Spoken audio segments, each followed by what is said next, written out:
I'm thankful for the opportunity to have been with you this weekend, really just most of the week, actually, and the opportunity to be with you today, and the opportunity to put before you my ineptitude with this thing and trying to get that to wake up. I've hit several buttons now. Meanwhile, all the data from the lesson is floating in the back of the head saying, when do we get our turn? I just hit another button and there we go. Y'all have just been fantastic. I've just enjoyed time here. I appreciate you so much. I hope our study today is a blessing. This effort that we've undertaken at kind of under the guidance of your deacons and in their help and suggestions and cooperation, that's all, it's part of an effort to move forward with the work of the Lord.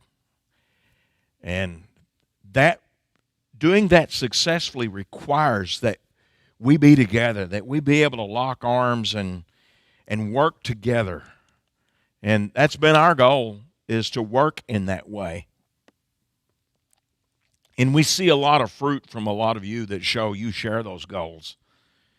And when I think about that and Christ's desire for us to do that, I can't help but think about his closest disciples, the men that became the apostles, that walked with him and worked with him and learned with him, and the way he taught them to work together. And that's what today's study is about. How did Jesus promote unity in his disciples? That might seem like an odd question to pose or an odd thing to think about. Without giving a lot of thought, you might assume it would be an automatic. That, he called these guys up. He handpicked fellows he knew that would get along, and they just all kind of, sort of from the grassroots up, it kind of worked that way. And it's really not like that. When we think about the different guys he picked to work with him and to teach how to get along and work together, it's kind of a rowdy crew. We've got Simon Peter, who was a fisherman and a brother of Andrew. There's a lot of brothers in this thing. What does Proverbs say? A brother's born for adversity. Sibling rivalry, right?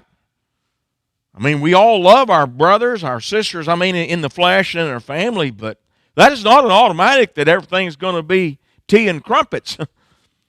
In fact, it's kind of an automatic. There's going to be a certain level of controversy when you bring kinfolk in like that. But these guys aren't just brothers, they're business partners. And I think probably a lot of you have had partnerships of one kind or another in business endeavors. Maybe some of you haven't, but I have. In some of my business endeavors, I've had as partners guys that are some of my closest friends. Fellows that I love like brothers in the flesh and still close today. But it always wasn't easy. There were times and tense moments of, trying to have success rather than failure that you got to really back up and stop and make sure the business is not getting the best of you. Now let's add something to that. Peter was impulsive, emotional, outspoken, shoot from the hip. The very kind of a personality when we read of his antics that's not always the easiest guy in the room to get along with. And Jesus said, I think I'll pick that old boy. We'll make it work. Of course, there's Andrew in the business, the fishing business, and he's Peter's brother. Then you bring in John, who's got another brother in the mix named James. And John seems peaceable enough, maybe. He was the one that had kind of a particularly close relationship with Jesus. And it seems like, okay. Who outran Peter to the tomb? We wouldn't know the answer to that if we hadn't read John's gospel. Okay, is there a little bit of a thing going on there?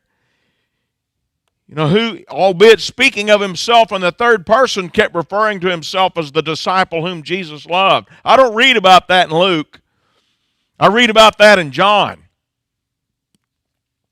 Maybe what the Spirit inspired John to write gives us a little bit of insight that he didn't know, maybe he wasn't as easy to get along with as I would at first think. Maybe the things he said there about him and Peter and maybe there was kind of a tension there. And then James, a brother in that, partner in the business. Philip, Nathaniel, also called Bartholomew, Matthew, who was a tax collector. He's also called Levi. And that designation of tax collector, you know, if you're used to using King James or another even older translation, you'll see publican. And that's what that was. And, you know, you're going to start a kingdom. You're going to start a spiritual movement. And that spiritual movement's going to start with the Jewish people. And one of the guys you handpicked to get that jump started is a guy who does what they all hate. From a strategy standpoint, it does not make sense that Jesus sat down for a meal at Matthew's house once upon a time and said, "Hey, won't you come work with me?" That doesn't make sense. And when you look at Matthew getting along with these other Jewish brethren in this new movement, it doesn't make sense if you want them all to get along that you're going to pick a guy that does for a living what Matthew did for a living, because these guys were thought of as against home and country turncoats. They are helping the enemy nation keep their boot on our throat. That's how the Jewish people looked at these tax collectors that collected funds to send to Rome to feed the soldiers that set them on fire or stabbed them to death if they got out of line. Thaddeus, also called Judas or Jude. James the Less, who was the son of Alphaeus. Simon the Zealot. The Zealots were a radical Jewish party. You'll read one of the gospel records, depending on which translation you'll read it calls him the Canaanite. That's not Canaanite like from the land of Canaan. That's in another language, that's a word that means zealot. And these guys were politically the opposite of the publicans. These were the nationalists. These were the guys that wanted to overthrow the Romans. These were the guys that were, to put it in modern political terms, these guys were hardline nationalists, right-wing, close the border, kill the Romans, all of that. That's who they were. And Simon, from a political point of view, is going to come out of the gate with his eye on Matthew saying, I believe he ought to die. And Jesus picked those two guys as, yeah, we can make this work. I cannot help but wonder when he paired them up and sent them out at different points in his ministry, if he didn't pair him with Matthew. I don't know. Thomas, who was a twin. Judas Iscariot, the traitor. Now, Matthew's kind of more or less an accountant by trade. I wonder if he had an eye cocked over there. You know, accountants are detail guys. Am I right? Detail guys. I wonder if he figured out before everybody else did, Matthew, that Judas was sticking his hand in the bag, taking money out way before he betrayed Jesus for 30 pieces of silver. These are the diverse characters and personalities that Jesus handpicked to change the world, and he taught these guys to get along. How did he do it? Well, number one, he taught them love. Self-sacrificing, self-emptying love. Matthew 22, 37 through 40, Jesus said to him, Thou shalt love the Lord thy God with all thy heart, with all thy soul, with all thy mind. This is the first and great commandment, and the second is like unto it. Thou shalt love thy neighbor as thyself. On these two commandments hang all the law and the prophets. Now, I know that Jesus was addressing others when he said this, but his disciples are standing there, and this is not the only time he talked about love. And he put such an emphasis on love that he taught us what is echoed elsewhere in the New Testament, and that's everything else hangs on love. And he taught a kind of love that's not about getting a warm, fuzzy feeling about someone. It's about the attitude you cultivate in your heart about them, and it's about the way you treat them. How you going to make Simon the Zealot feel warm and fuzzy about turncoat Matthew? How you going to teach him to look at that traitor and feel, That's not what he did. He taught these boys how to love with a real, actual, practical, doable love. In John 15, 12 to 13, this is my commandment, that you love one another as I've loved you. Greater love has no one than this, than to lay down one's life for his friends. In that statement, this time talking just to his disciples, Jesus taught them how to love. You love them means you will die for them. I will die for my wife.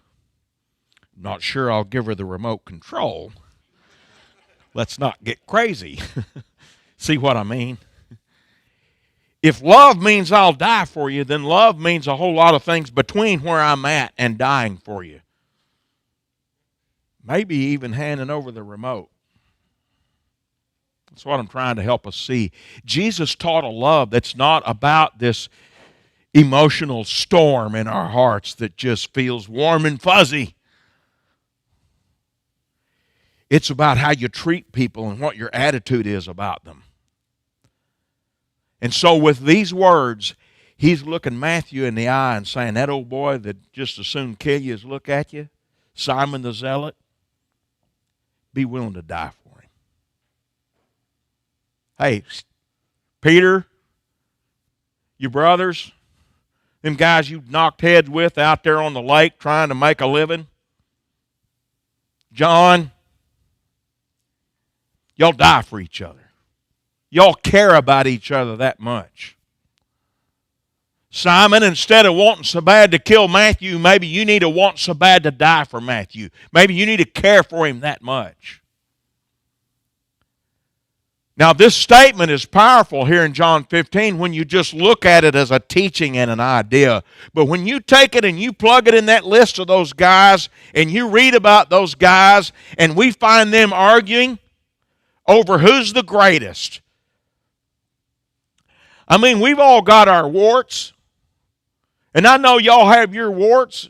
And me and my buddies, we've all got our warts. For all of the times we have argued and bickered, we never took it so far as to get in a big argument over who was the greatest. We kind of knew better. But that's where these guys went. Often. I'm the greatest. No, I'm the great. No, who does that? The group that Jesus taught to get along. And so successfully that he used them to change the world. And he did it in the start by teaching them this level of love. So when Peter was learning to love his brothers enough to die for them, maybe it finally dawned on him he learned them enough to hush his pie hole when it's time to start running his lip. Maybe Simon learned to set his politics aside and think of the kingdom of heaven instead. You see where we're going with this? He also taught against pride. That was the enemy that started all those quarrels about who's the greatest. Matthew 23:12, whoever exalts himself will be humbled. He who humbled himself will be exalted. This is in what is arguably the most scathing sermon that we have recorded from Jesus, and that's a sermon here in Matthew 23 to his enemies, the scribes and the Pharisees, and it's just woe unto you, woe unto you, and all these verbal chastisements that are very strong. And I'm going to tell you, Jesus spent 3.5 years trying to get to them before he went and pulled out the big gun here, all right? But he got to that point, and one of the things he hit him about was a root human problem, and that's pride. He says, you've got to humble yourself. What could be more exalted in God's eyes than being a part of a group of people that changes the world? That's exalted as you can get. And Jesus taught these 12 followers how to become those kind of men working together by teaching them to set their pride aside and humble themselves. It wasn't any longer about Simon's agenda. It wasn't any more about whatever Philip had on his mind that his life was all about. It was no longer going to be about whatever was part of the conflict between these business partners or these brothers. It wasn't about those things. It's about everybody had to set aside their priorities and adapt the priorities of Jesus. That's an humbling act Proverbs 13:10 says, by pride comes nothing but strife, but with the well-advised is wisdom. When you look at their strife over who was greatest, this teaches that come from pride. And so you can see why Jesus taught them to humble themselves. He taught servitude. He taught them to serve one another. He even showed it to them. Mark 9:33-35, when he came to Capernaum, and when he was in the house, he asked them, what was it you disputed among yourselves on the road?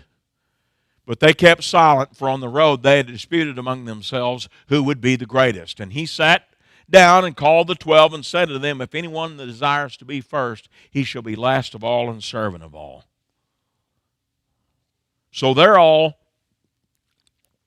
trying the ordinary humanistic way of becoming great, and that is by self-promotion. No, I'm the greatest. No, I'm the greatest. And Jesus takes them and sets them down.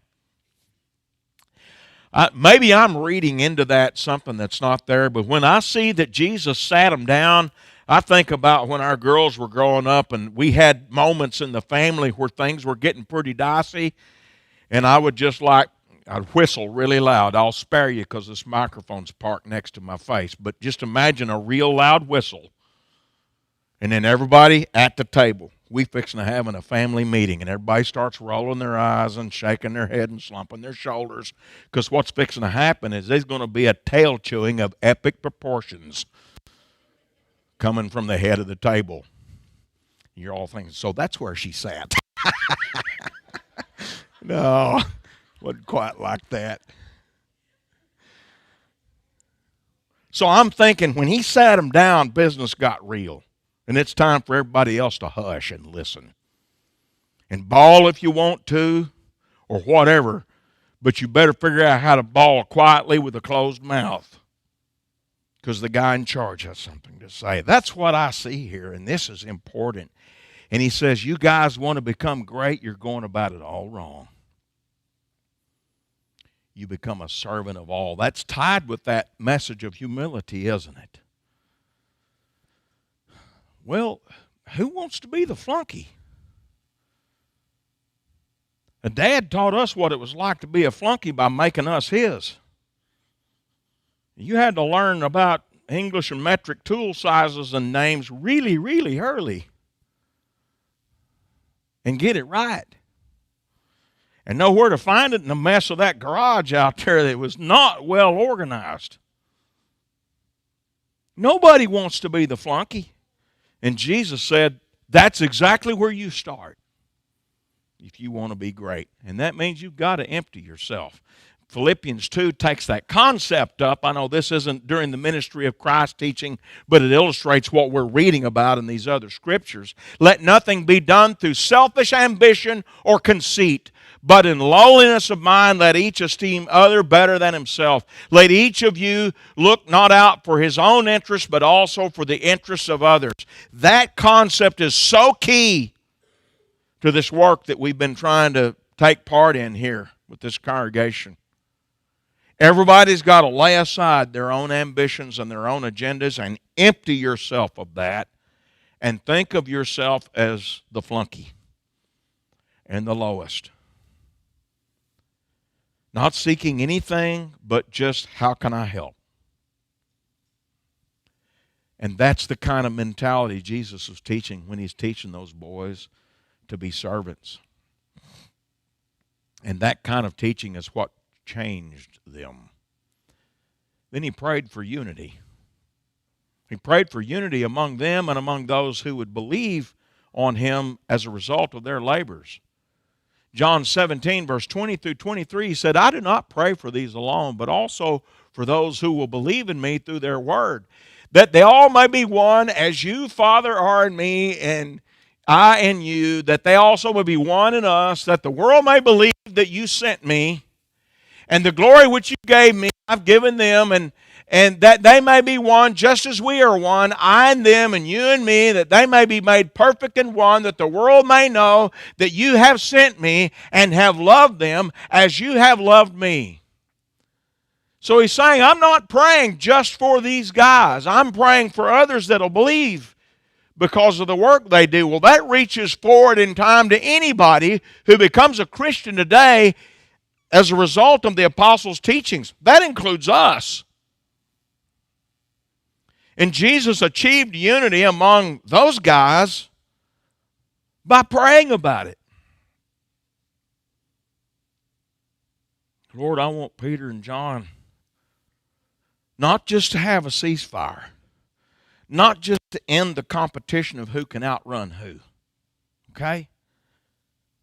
I want them to be together like you and I are together. He prayed big. He didn't just pray for a ceasefire.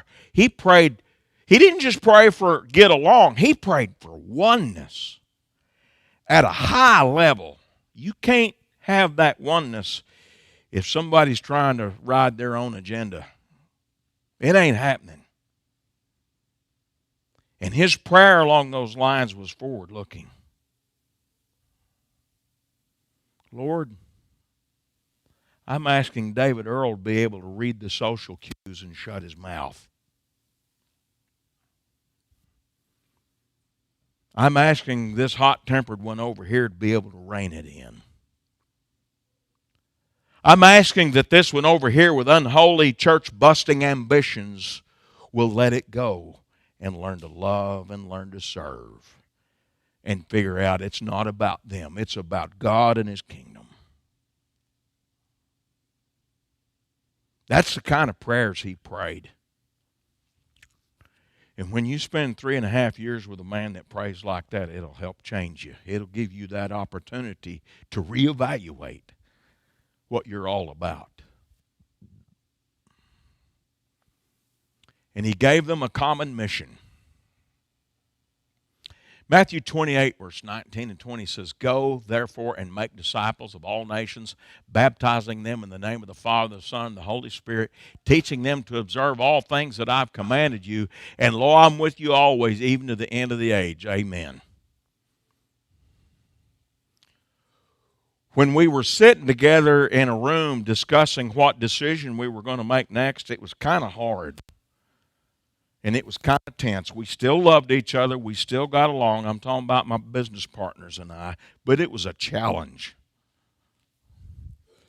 But I'm going to tell you where we got along the best is when we just got out there and went to work and started cleaning up and building and doing, renewing and fixing and whatever. And in those moments of togetherness and labors in this common goal, the differences of opinion begin to melt. And love grew. Because we were working together. Okay? We had a common goal. Mike and I, as little boys, that's my older brother, growing up, working together with the chores that Mom gave us to do. Very unreasonable list. We shared a common goal that we had to stop this ridiculous pea harvest because we're sitting here snapping and shelling peas and they just keep coming out of the pea patch. So with the commonness of that goal, we locked arms and pinched blooms going up and down the rows. We figured out where those peas kept coming from. We were never closer. Having a common goal pulls you together. And you just look over there at your partner in slime and in crime, and you just, man, I love that guy. We're going to succeed or go down together one way or the other. It's going to be together. I'd pinch blooms with him to this day, except we kind of figured out we need the peas, you know.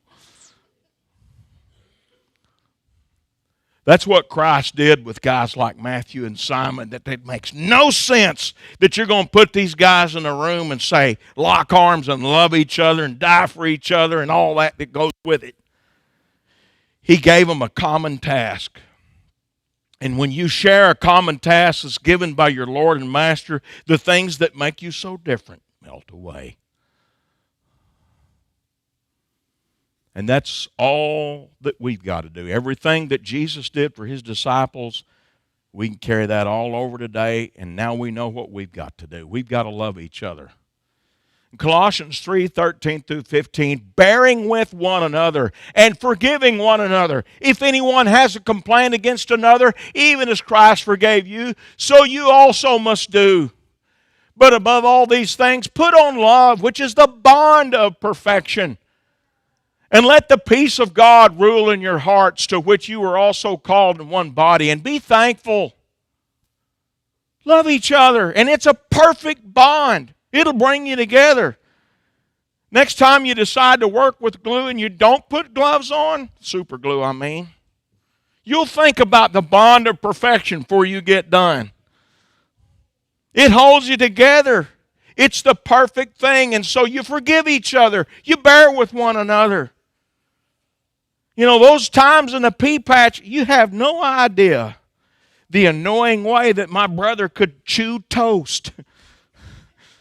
I mean, it just blew my mind how utterly insufferable it was. Could you not please totally redefine how you eat toast this early in the day? We could laugh about it because of the common things, you see, that we did together and the love that's built around those common goals. And that's what you and I have to have. You know why he talked about bearing with one another and forgiving one another? Because he knows us. And he knows how irritating we can all be. He knows how much you can irritate that one and that one can irritate you. And we, without trying, we just can do that, can't we? And he said, love will fix that. It's the perfect thing to hold you together. And that's tied to all these other principles. Humbling yourself and laying your agenda aside and embracing that group mission. That humility, Romans 15, 1-3, we then who are strong ought to bear with the scruples of the weak and not to please ourselves, and let each of us please his neighbor for his good, leading to edification. For even Christ did not please himself, but it is written, the reproaches of those who reproach you fell on me. Jesus didn't act for his own fleshly benefit. He bore our sin in the flesh so that our reproaches would be upon him. And he's saying we got to be that way towards each other. That's humility. That's a self-emptying process that will bring us to serve. What did he say about it in Galatians 5, verse 13 through 15? He said, brethren, you've been called into liberty. Only use not liberty for an occasion to the flesh, but by love serve one another. For all the laws fulfilled in one word, even this, that thou shalt love thy neighbor as thyself. But if you bite and devour one another, take heed that you be not consumed with one another. Before you get too carried away running somebody else down, stop. Relax. And love. And serve. It's self-emptying. By love, serve one another. Do for each other because we care about each other. Love your neighbor as yourself. See how these principles are tied together with one another. Pray for unity. Ephesians 6 and 18, praying always with all prayer and supplication in the Spirit, being watchful to this end with all perseverance and supplication for all the saints. So we're persevering, we're supplicating, which is making requests in our prayers. And we're doing this always. And why? Who? For who's the benefiter of our prayers? We're praying for the saints. We're praying for each other. Look, when we're really meaningfully praying for each other, it's kind of hard to say amen and then go get busy hating and stirring and bickering and backbiting. That's kind of harder to do. We understand the concept of living what we pray, so how we pray obligates the way we conduct ourselves. And so our prayers for one another's benefit become a prayer that seeks unity in the way we live, and we've got to embrace our mission. Let's lock arms and do the work that God has given us to do. Philippians 1:27, only let your conduct be worthy of the gospel of Christ, so that whether I come and see you or am absent, I may hear of your affairs, that you stand fast in one spirit with one mind, striving together for the faith of the gospel. He told them to strive together. Without turning to this passage, what if I said the Bible commands us to strive? Well, it would sound odd because strive, that's a quarrel, to have strife, and we're not supposed to do that. And But then we're commanded to strive, but instead of turning against each other and knocking heads and striving against each other, what do? We take all those energies and we turn them from head to head into shoulder to shoulder. And we pull together. And all that energy that could be wasted trying to waller and grapple and figure out who can get the best position and the most recognition, and all that is thrown to the wayside in humility, in a desire to serve, and in love. And we turn and we pull together. Philippians 4:3, he said, I entreat thee also, true yoke fellow, help those women which labored with me in the gospel, with Clement also, and with my fellow laborers whose names are in the book of life. Here, Paul referred to fellow workers as yoke fellows. That's language of animals being bound together in a device that lets them work together in pulling a plow or in pulling a load. He used a concept that speaks of what you see in this picture. This kind of thing amazes me. You may not be familiar with this, but this is part of a competition. There, you see they're pulling a weighted sled back there. This particular breed of cattle is referred to as Chianina. And I'm pretty sure there's a couple of you guys that are familiar with these. I've read a little about them and seen a couple, but I don't know that much about them. But I do know they're very, very large among different breeds of cattle. Very large. And one time we were working in an area where there was a county fair, and the church had a booth at the fair to advertise, our work, and we were taking turns working that booth. And in between, I turned and saw one of these competitions where everybody had their teams of Chianinas out there yoked together. These are a very muscular animal, and when they do whatever sounds and motions they did that hollered go to those animals, you could look down the side of that beast. It was amazing. The muscles just a wave of rippling went down the side of their powerful muscles as they leaned in together and pulled together to move. You can't imagine how much weight they can move. Just really, really fascinating to me, because they're not pulling against each other. They're pulling together. And they go from doing nothing to doing amazing. And that's what the Lord is asking us to do, to put on that yoke of service and pull together. In Matthew 11, he said it like this, come to me, all you that labor and are heavy laden, and I'll give you rest.